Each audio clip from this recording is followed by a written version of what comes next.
Volunteer వ్యవస్థను చూసి Chandrababu భయపడుతున్నారన్నారు Proddatur MLA Rachamallu Sivaprasad Reddy. ఇంటి వద్దకే పింఛన్ ఇచ్చే కార్యక్రమాన్ని అడ్డుకున్నాడని విమర్శించారు. ఎండలో వృద్ధులు ఇబ్బంది పడుతున్నారని, వారిని చూస్తే బాధేస్తుందని తెలిపారు.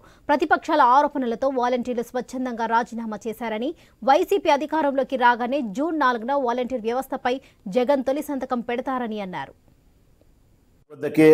పెన్షన్లను పంపిణీ చేసే కార్యక్రమాన్ని నిలుపుదల చేసి చంద్రబాబు నాయుడు వృద్ధాప్యంలో ఉండే ముసలివారి యొక్క ఉసురు పోసుకున్నాడు.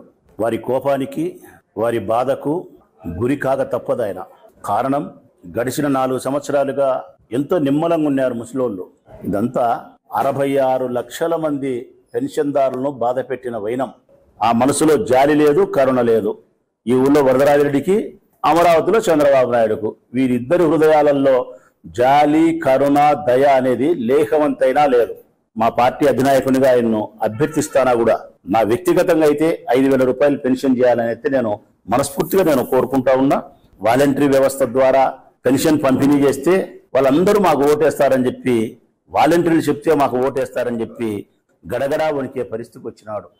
ఇంటి వద్దకే పెన్షన్లను పంపిణీ చేసే కార్యక్రమాన్ని నిలుపుదల చేసి చంద్రబాబు నాయుడు వృద్ధాప్యంలో ఉండే ముసలివారి యొక్క గురూజీ రామ్ నారాయణ్ జీ ప్రపంచ ప్రఖ్యాత జ్యోతిష్యులు ఇప్పుడు మన హైదరాబాద్ లో ఎటువంటి సమస్యలకైనా తక్షణ పరిష్కారం చేయబడును. సంప్రదించండి 96651137 9000004357.